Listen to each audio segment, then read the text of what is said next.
আসসালামু আলাইকুম গাইস, তোমাদেরকে জানাচ্ছি পারভিন ডেইলি লাইফ চ্যানেলে স্বাগতম। তো চলে আসলাম দুপুরে রান্না বান্না নিয়ে। তো চলো কি কি রান্না করবো দেখাই তোমাদেরকে। তো আজকে রান্না করবো, দেখো এই তো চিংড়ি মাছ কেটে নিয়েছি, চিংড়ি মাছ ভুনা করবো বেশি করে পেস্ট দিয়ে। আর এই তো তেলাপিয়া মাছ ফ্রাই করব, শুধু ভাজা খাবো। আর এই কাঁঠালের বিচি দিয়ে লতি দিয়ে শুটকি দিয়ে রান্না করবো। তো এই তো দেখো রান্না করার জন্য এখানে পেঁয়াজ কেটে নিয়েছি, কাঁচামরিচ কুচাই নিয়েছি, এই তো লতি রান্না করার জন্য রসুন কুচাই নিয়েছি, ধনিয়া পাতা কুচাই নিয়েছি, দেখো কুচাই নিয়েছি সব কিছু কেটে কেটে। তো এখন রান্নাটা বসাই দেবো। তো গাইস রান্না শেষ করে তারপর তোমাদের সাথে আর একটা জিনিস শেয়ার করব। তো তোমরা আমার পুরো ভিডিওর সাথেই থাকো, না দেখলে কিন্তু ভিডিওটা আবার মিস করবা। রান্না বান্না শেষ করে তারপর তোমাদের সাথে অন্য একটা জিনিস শেয়ার করব। তো এই তো রান্নার জন্য চুলে একটা কড়াই বসিয়ে দিয়েছি, আগে চিংড়ি মাছটা ভুনা করে নেব, তারপর অন্য অন্য তরকারিটা রান্না করব। এই তো কড়াইয়ের ভিতরে তেল দিয়ে দিচ্ছি, দিয়ে দিচ্ছি পেঁয়াজ কুচি,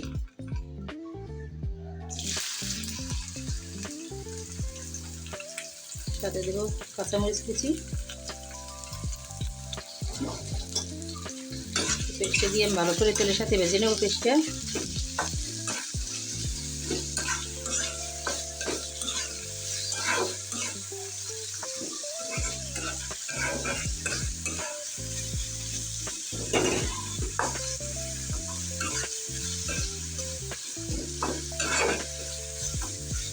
এই তো আমি পেস্টটা নিয়েছি, ভালো করে তেলের সাথে ভেজে নিচ্ছি। তো হোক পেস্টে ভাজা। এই তো আমি পেস্টটা ভালো করে ভেজে নিয়েছি, এখন এই পর্যায়ে চিংড়ি মাছগুলো দিয়ে দেবো। চিংড়ি মাছটা আমি পেঁয়াজের সাথে ভালো করে ভেজে নেবো লাল লাল করে।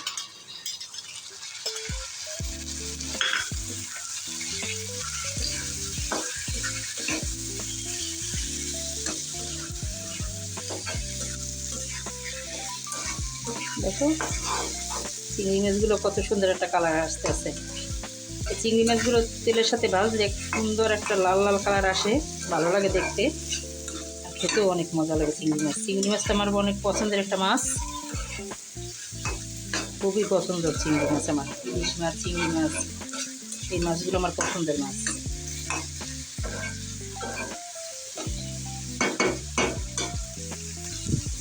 তো এই পর্যায়ে আমি আরও কিছু পেস্ট অ্যাড করে দিয়েছি, দেখি পেস্ট একটু কম হয়েছে, তার জন্য আমি আরও কিছু পেস্ট অ্যাড করে দিয়েছি চিংড়ি মাছের ভিতরে। এই চিংড়ি মাছের সাথে পেস্টটা আবার ভালো করে ভেজে নেব। চিংড়ি মাছটা বাঁচতে বাঁচতে পেস্টগুলো ভালো করে ভাজা হয়ে যাবে।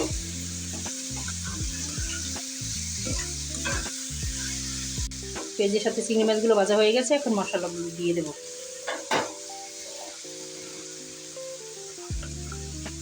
এখন দিয়ে দেবো লবণ স্বাদ মতো, দিয়ে দিচ্ছি হলুদের গুঁড়া, আর দিয়ে দিচ্ছি মরিচের গুঁড়ো, দিচ্ছি সামান্য ধনিয়া গুঁড়ো। চিংড়ি মাছ তো, চিংড়ি মাছের সাথে তো তেমন একটা মশলা যায় না, তার জন্য ধনিয়া গুঁড়োটা অল্প দিয়েছি।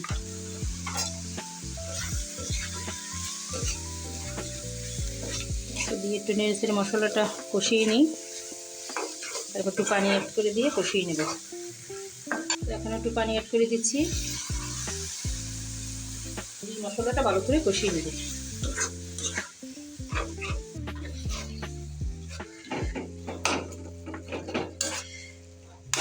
ভালো করে কষানো হোক। এই তো মশলার সাথে তো আমি চিংড়ি মাছটা ভালো করে কষিয়ে নিয়েছি। দেখো এই তো অল্প করে ঝোলের জন্য পানি অ্যাড করে দিচ্ছি।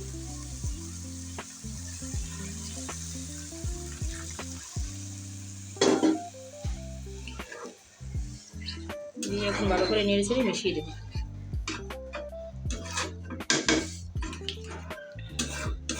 তো চিংড়ি মাছটা আমি পাশের চুলায় বসিয়ে দেবো, আর এই চুলায় লতি তরকারিটা বসাই দেবো। তো এই তো চিংড়ি মাছের তরকারিটা আমি পাশের চুলায় বসাই দিচ্ছি। দেখো, আর এই চুলায় তো লতিটা রান্না করে নেব। লতিটা আমি ফ্রাই প্যানে রান্না করব, তার আগে আমি মাছটা ভেজে নেব ফ্রাই প্যানের ভিতরে। তো এই তো একটা প্যান বসিয়ে দিয়েছি এই চুলায়, আর চিংড়ি মাছের তরকারিটা তো ওই চুলায় দিয়ে দিয়েছি। তো আগে আমি মাছটা ভেজে নেব, মাছটা ভেজে রেখে তারপর এটার ভিতরে আমি লতি তরকারিটা বসাবো।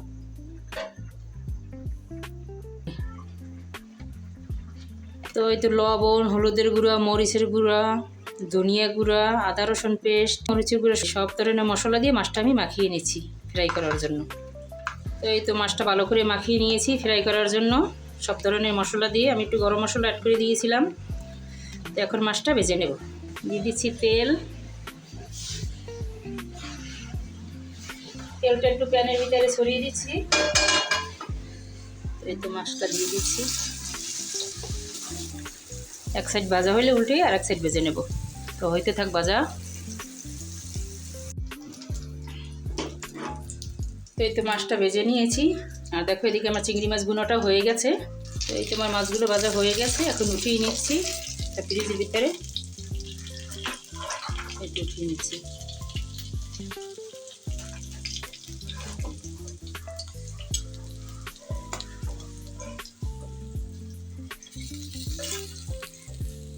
এই তো মাছগুলো উঠিয়ে নিয়েছি দেখো।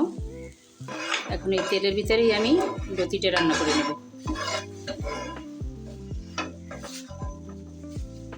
তো প্রথমে আমি শুটকিটা দিয়ে দিচ্ছি। আবার শুটকি নিচ্ছি আমি লতি রান্না করার জন্য। তো শুটকিটা দিয়ে আমি একটু ভেজে নিচ্ছি তেলের সাথে। তারপর দিয়ে দিচ্ছি পেঁয়াজ কুচি আর কাঁচামরিচ কুচি। তো গাছ দুপুরের জন্য তো রান্না বান্না করে নিলাম। তো দেখো কী কী রান্না করছি। তো এই তো রান্না করছি কাঁঠালের বিচি আর লতি শুটকি দিয়ে। আর হচ্ছে গিয়ে চিংড়ি মাছ ভুনা করছি। আর এখানে দেখো তেলাপিয়া মাছ ফ্রাই করে নিছি। তো এই তো আজকে দুপুরের মেনু। কী কী রান্না করলাম তোমরা তো দেখলাই। তো সব রান্না বান্না তো তোমাদের সাথে শেয়ার করি নাই, কিছু কিছু শেয়ার করছি। আর চলো তোমাদের সাথে অন্য একটা জিনিস শেয়ার করবো। তো গাইস তোমাদেরকে তো বলছিলাম রান্না বান্না শেষে একটা জিনিস তোমাদের সাথে শেয়ার করবো। সেই জিনিসটা কি দেখো, এই যে আমি একটা ওয়াল শোকেস বানাইছি। এই ওয়াল শোকেসটা কালকে দিয়ে গেছে লোকেরা কারখানা থেকে। দেখো তো আমার ওয়াল শোকেসটা কেমন হয়েছে তোমরা বলবে দেখে।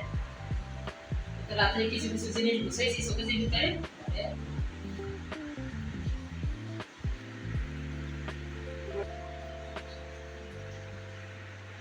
তোমরা কমেন্টের মাধ্যমে জানাইও যে কেমন হয়েছে আমার ওয়াল শোকেসটা, ডিজাইনটা কেমন হয়েছে না হয়েছে, ভালো মন্দ সবকিছুই জানাইও। তো দেখো এই তো সব কিছু গুছাই নিয়েছি। এই তো কাপ পিরিচ যা যা আছে থালাবাটি কিছু কিছু এখানে গুছাইছি। আগে তো আমার একটা স্টিলের শোকেস ছিল ওই রুমে। তো ওই রুমের স্টিলের শোকেসের ভিতরে অনেক থালাবাটি হয়ে গেছিলো, ধরে না, তার জন্য এটা বানাইতে দিলাম। তো এই দেখো এখানে কিছু থালাবাটি নিয়ে আসছি, এই যে গুছাই নিয়েছি আমি। দেখো কেমন হয়েছে গুছানোটা।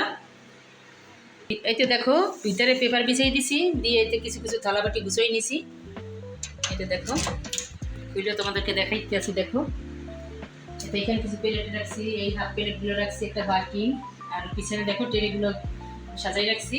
আর এই তো এখানে আবার এই পাতিলগুলো ননস্টিকের, এই একটা ওইতে ফ্রাই প্যান, এই টুকটাক জিনিস এটার ভিতরে গুছিয়ে নিয়েছি। আর ওই শোকেসের ভিতরে তো এখানে তো ছিল আমার ছেলের কম্পিউটার টেবিল, তোমরা দেখছিলে। দেখো এই যে আমার ছেলের কম্পিউটার টেবিলটা এখন এখানে রাখছি, এই জায়গায় রাখছি আমার ছেলের কম্পিউটার টেবিল। আর চলো ওই রুমে দেখাই। এখানে যে আমার আলমারিটা ছিল ওই রুম নিয়েছি, চলো তোমরা। আর দেখো এখানে তো আলমারিটা রাখছি। দেখো এই যে আলমারি রাখছি এই শোকেসের পাশে। আমার তাকে এই শোকেসটা ছিল, দেখো শোকেসটা জায়গায় জায়গায় নষ্ট হয়ে গেছে, অনেক আগের শোকেস তো, তার জন্য ওই ক্যাবিনেটটা বানিয়ে দিলাম। তো এই দেখো এখানে শোকেসটা রাখছি, শোকেসের ভিতরেও দেখো এই যে কিছু হালকা পাতলা কিছু রাখছি জিনিস। আর ওইটার ভিতরে নিয়ে রাখছি। এটার ভিতরে এত ছিল মানে এটার ভিতরে ধরে না। তো এখন এটার ভিতরে কিছু রাখছি, ওইটার ভিতরে কিছু রাখছি। এই দেখো আর আলমারিটা এই পাশে রাখছি এই রুম থেকে। তো গাইস তোমাদের যদি আমার এই ভিডিওটা ভালো লাগে থাকে ভিডিওতে একটু লাইক কমেন্ট শেয়ার করে দেবা, আর আমার চ্যানেলটি সাবস্ক্রাইব করে দেবা। আর আমার ওয়াল ক্যাবিনেটটা কেমন হয়েছে তোমরা কমেন্টের মাধ্যমে জানাবা। তোমার পাশে থাকার জন্য ধন্যবাদ। আল্লাহ হাফেজ।